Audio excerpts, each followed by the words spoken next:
سابق وزیر اعظم عمران خان کی اڈیالہ جیل میں 29 جنوری کو کی گئی میڈیا سے گفتگو۔ مہذب دنیا میں ڈیفیمیشن یعنی حد کی عزت کی سزا جرمانے کے طور پر دی جاتی ہے، یہ ایک سول لائبلٹی ہے، لیکن پاکستان میں پیکا کا کالا قانون منظور کر کے ڈیفیمیشن کی سزا 5 سال کر دی گئی ہے۔ دنیا کی تاریخ میں پہلی مرتبہ سرکاری محکموں کی توہین پر بھی سزا سنائی جا رہی ہے۔ برطانیہ سمیت تمام ترقی یافتہ ممالک میں ڈیفیمیشن کی سزا جرمانے کے طور پر دی جاتی ہے، کیونکہ دنیا جمہوری اقدار اور آزادی اظہار رائے کو لے کر آگے کی طرف بڑھ رہی ہے، لیکن پاکستان میں ایسے غیر جمہوری قوانین منظور کر کے جمہوری اقدار کا گلا گھونٹا جا رہا ہے۔ آزادی اظہار رائے اور آزادی صحافت کا قتل کیا جا رہا ہے۔ اس سب کا مقصد یہی ہے کہ 8 فروری کی مینڈیٹ چوری سے لے کر عوام کے چادر چار دیواری کا تقدس پامال کرنے تک، 9 مئی فالس فلیگ سے 26 نومبر قتل عام تک جو بھی ظلم و بربریت کی گئی، اس پر کسی کو آواز اٹھانے کی جرت نہ ہو۔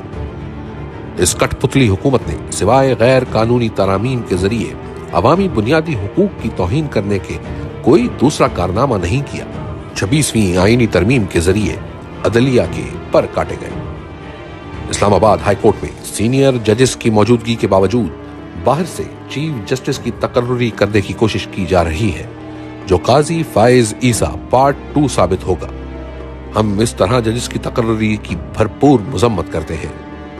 چیف الیکشن کمشنر کے عہدے پر تقرری بھی میرٹ کی بنیادوں پر ہونی چاہیے، ورنہ سکندر سلطان راجہ جیسے گھناؤنے کردار جنم لیتے ہیں جو عوام کے بجائے اسٹیبلشمنٹ کی خدمت کا فریضہ سر انجام دیتے ہیں۔ سکندر سلطان راجہ آرٹیکل 6 کا مستحق ہے، کیونکہ اس نے عوام کا مینڈیٹ دن دہاڑے چوری کر کے فارم 47 کی حکومت کی سہولت کاری کی۔ 8 فروری کو ملک بھر میں یوم سیاہ منایا جائے گا۔ اس دن عوامی مینڈیٹ پر شب خون مارا گیا، پہلے انتخابات کو ملتوی کر دیا گیا، 9 مئی کا ڈرامہ رچایا گیا تاکہ تحریک انصاف کو کچلا جا سکے۔ اس کے باوجود عوام نے جوک در جوک نکل کر تحریک انصاف کو ووٹ ڈالے، مگر نتائج کو بے شرمی اور بے دردی سے بدل کر ملک کو اندھیروں میں دھکیل دیا گیا۔ اب 8 فروری کے ڈاکے کی پردہ پوشی کے لیے پیکا اور 26ویں ترمیم جیسے قوانین منظور کیے جا رہے ہیں۔ ایک جھوٹ چھپانے کے لیے 100 جھوٹوں کا سہارا لینا ہی پڑتا ہے۔ حکومت مذاکرات کی صورت میں ڈھونگ رچا رہی تھی، اس سے ان کے اپنے چہرے عیاں ہوئے ہیں۔ یہ کبھی نہیں چاہیں گے کہ جوڈیشل کمیشن بنے اور 9 مئی یا 26 نومبر کی تحقیقات ہوں، کیونکہ اس سے سچ سامنے آ جائے گا، اور یہ اندر سے خوف زدہ ہیں، کیونکہ سچ یہی ہے کہ یہ خود ان واقعات میں ملوث ہے۔ بددیانت کبھی بھی نیوٹرل امپائر کے ساتھ نہیں کھیلتا، ان کے اختیار میں ویسے بھی کچھ نہیں، یہ جو بھی کرتے ہیں اسٹیبلشمنٹ کی منشا سے ہی کرتے ہیں۔ قرآن میں امر بالمعروف و نہی عن المنکر کا بار بار ذکر آیا ہے کہ اچھائی کا ساتھ دو اور برائی کے خلاف ڈٹ جاؤ۔ جمہوریت کی بنیاد اخلاقیات پر ہی ہے۔ اللہ پاک نے منافق کی نشانی بیان کی ہے کہ وہ برائی کے ساتھ کھڑا ہوتا ہے۔ جو لوگ منافق ہوتے ہیں ان کے لیے دنیا اور آخرت میں رسوائی ہے۔ بغیرتی اور ڈھٹائی کا کوئی توڑ نہیں ہے۔ لا الہ الا اللہ انسان میں غیرت بیدار کرتا ہے۔ بغیرت انسان اللہ کے سوا دوسروں کے سامنے ہاتھ پھیلاتا ہے۔ ایک قوم صرف غیرت پر کھڑی ہوتی ہے اور ترقی کرتی ہے۔ بغیرت انسان یا قوم صرف بھیک مانگتی رہ جاتی ہے۔ کوئی بھی قوم صرف انصاف اور قانون کی حکمرانی سے آگے بڑھ سکتی ہے۔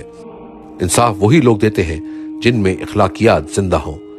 مدینہ کی ریاست انہی اصولوں پر کھڑی ہوئی تھی، اور پھر مسلمانوں نے پوری دنیا میں حکومت کی۔ ہمیں بھی اگر اپنی سمت کا درست تعین کرنا ہے تو اخلاقی تربیت پر توجہ دینی ہوگی، بنیادی انسانی حقوق کا تحفظ کرنا ہوگا اور انسانی جان کی قدر کرنی ہوگی، ورنہ ہمارا مستقبل روشن نہیں ہو سکے گا۔ مدینہ کی ریاست میں ایک یہودی نے خلیفہ وقت حضرت علی رضی اللہ تعالی عنہ کے خلاف مقدمہ جیت لیا تھا۔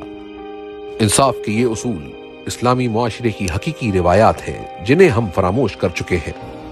اسلام اور جمہوریت کے اصولوں کو فراموش کرنے کی وجہ سے ہی ہماری معاشرت اور معیشت دونوں تباہ ہیں۔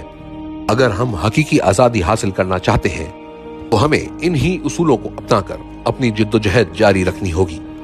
جو انسان بے خوف ہو کر صرف اللہ سے ڈرتا ہے وہی کامیاب ہوتا ہے۔ جو خوف زدہ رہتا ہے وہ کبھی کامیاب انسان نہیں بن سکتا۔